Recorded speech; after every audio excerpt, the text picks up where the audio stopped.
Hello everyone, it's February 23rd. Today we're going over the major news you shouldn't miss from yesterday. Let's start with today's top financial headlines. There are 4 important updates related to former President Trump's tariffs.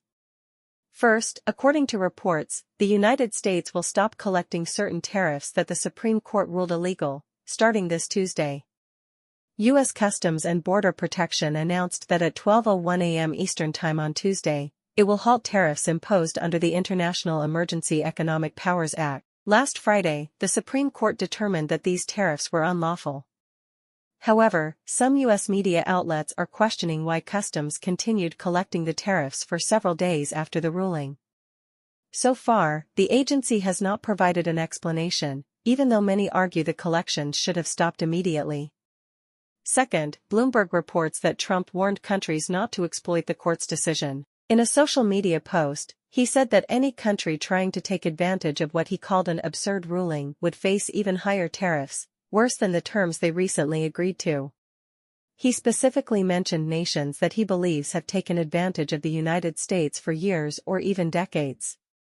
Third, also reported by Bloomberg, Trump claimed the ruling actually gives him more authority to impose other tariffs. He described the decision as ridiculous and foolish, but argued that it unintentionally strengthens the president's ability to use alternative tariffs. According to Trump, these other tariffs are broader, more powerful, and can be applied with greater legal certainty. His comments appeared to reflect strong frustration with the court. Fourth, Reuters reports that Trump once again criticized the Supreme Court and said he would pursue additional tariffs and licensing measures. He explained that licensing requirements could be used to pressure other countries, noting that issuing licenses can generate revenue and that the court's ruling does not restrict this approach. Trump also criticized the justices responsible for decisions unfavorable to him, including 2 he appointed during his first term. He further suggested that the court may soon issue another ruling against him, possibly blocking his efforts to limit birthright citizenship. In his post, he wrote that even if the court continues making decisions he believes harm the country, he still has work to do. Now, there are 2 key points worth discussing about these developments. First, many people are asking whether existing tariff agreements between the United States and other countries have been invalidated by the Supreme Court's decision. The answer appears to be no. The Trump administration has indicated that previously negotiated trade agreements will continue to be honored. The proposed 15% universal tariff is not simply a flat increase. Instead, it would be added on top of existing tariffs. If the combined rate exceeds prior agreements, adjustments may be made to keep the total within acceptable limits. Canada and Mexico are the most notable examples. After removing the tariffs struck down by the court, most of the new 15% increase for these countries is expected to be waived. China, however, faces a different situation. As mentioned previously, China would still face the full 15% rate, in addition to the existing 25% tariff under Section 301. This means China's overall tariff burden would remain roughly the same as before the ruling. Trump has warned countries, particularly China, not to take advantage of internal U.S. legal disputes, emphasizing that domestic court decisions will not weaken external tariff enforcement. In practice, these tariffs are paid by U.S. importers, so whether refunds are issued is ultimately a domestic legal matter. Second, many observers are raising broader questions about the U.S. legal system. The United States operates under the rule of law, and Supreme Court decisions are meant to limit government power. But if a ruling is widely seen as flawed or unacceptable, is there any way to correct it? In fact, the system does provide several theoretical mechanisms to overturn or bypass a Supreme Court decision. First, Congress can pass new legislation. In this case, the court ruled that the 1977 International Emergency Economic Powers Act does not grant the president authority to impose tariffs. If Congress amends the law to explicitly allow emergency tariffs, that could effectively override the ruling. However, this would require significant political support, typically a 2/3 majority. Second, a constitutional amendment could overturn the decision. This is extremely difficult. It requires approval by 2/3 of Congress and ratification by 3/4 of the states, 38 states in total. Third, the Supreme Court itself can reverse previous rulings.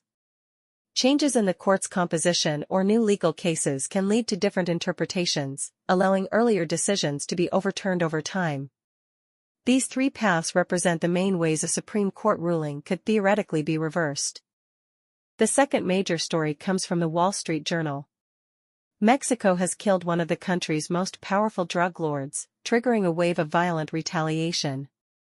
The figure in question is Nemesio Oseguera Cervantes, better known as El Mencho, the leader of the Jalisco New Generation Cartel, or CJNG. Under pressure from the United States, the Mexican government recently intensified its crackdown on drug cartels. During these operations, Mexican military forces reportedly killed El Mencho, widely considered the most powerful drug kingpin in Mexico. El Mencho is a former Mexican police officer who rose to lead the CJNG. Both U.S. and Mexican authorities regard this cartel as one of the most powerful organized crime groups in the country and a major supplier of cocaine to the United States. His death is the most significant blow against Mexican cartels in recent years. A series of related operations has already led to a sharp drop in fentanyl seizures along the U.S.-Mexico border. Mexico's president, Claudia Sheinbaum, has also deported more than 100 convicted cartel members to the United States, responding to increasing pressure from Washington. The U.S. government had previously offered a $15 million reward for information leading to El Mencho's capture. He rarely left his heavily guarded mountain compound, and very few photos of him were publicly available. A former head of the U.S. Drug Enforcement Administration said the operation resembled a high-level special forces raid, similar to past U.S. operations targeting major foreign leaders. In other words, this was not a routine mission, but a highly coordinated strike. There are two key points worth discussing about this development. First, why is El Mencho's death having such a massive impact? Major international media outlets have treated this as the top global story today. The reason is that this is not just a successful military operation, it has triggered shockwaves across politics, economics, international relations, and regional security. There are four main reasons. 1. The Jalisco New Generation Cartel is extremely powerful and violent. It is widely considered the most heavily armed criminal organization in Mexico. The cartel operates in more than 20 Mexican states, over half the country. Following El Mencho's death, the group launched coordinated attacks across Mexico. In Guadalajara, the nation's second-largest city, schools and businesses were forced to shut down. The situation has been compared to kicking a hornet's nest. One reason for the chaos is the cartel's military capability. In some areas, its weapons and firepower rival, or even exceed, those of government forces. In localized clashes, cartel fighters can sometimes gain the upper hand. 2. U.S. pressure played a major role. According to reports, the Mexican government had previously been reluctant to target El Mencho directly. However, under strong pressure from the Trump administration, authorities finally moved against him, and are now facing violent retaliation as a result. 3. The cartel is a major supplier of drugs to the United States. CJNG is believed to be one of the largest sources of fentanyl, methamphetamine, and cocaine entering the U.S. market. Eliminating its leader therefore disrupts a major segment of the drug supply chain. 4. Mexico is preparing to host World Cup matches. This year, Mexico will host part of the FIFA World Cup. Authorities feared that failing to act against major cartels could jeopardize the event's security. However, killing El Mencho has triggered retaliatory violence, creating new risks, including the possibility of terrorist-style attacks during the tournament. As a result, both the United States and Mexico are currently on high alert. In the coming days, observers will be watching closely to see whether the U.S. deploys special forces or provides additional support to Mexico. Some analysts believe the Mexican government may struggle to contain the situation alone. Second, the internal situation in Mexico is becoming extremely delicate. With the leader of the country's most powerful cartel eliminated, the second-largest cartel is now moving aggressively to fill the vacuum. That group is the Sinaloa cartel. Reports suggest that Sinaloa is rapidly attempting to seize territory previously controlled by CJNG. Instead of deterring other criminal organizations, the strike may have created an opportunity for expansion. In theory, eliminating the top cartel leader should intimidate rivals. But recent developments suggest the opposite. Some groups appear energized, viewing the operation as the removal of their biggest competitor. This outcome was likely not anticipated by either the US or Mexican governments. Without further action, the overall drug war situation could actually worsen.